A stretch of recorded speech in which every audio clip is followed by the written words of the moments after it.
Molweni ke lo thithayo nguGatyeni Mamali Ndondela Nkomo Zibomvu lona manje Nkosi lokubheka xa bembiza lo apha singaye mani nje sizophalaza nje inhlungu umkhulu wami lo uwandile usishile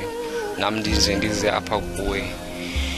umkhulu wanje apha ekhayeni lam enikhula phansi kwabo imbeko nendlela yokukhula abanifundisile yatsho nami ndile ndoda iqinileyo iziziyalo zawo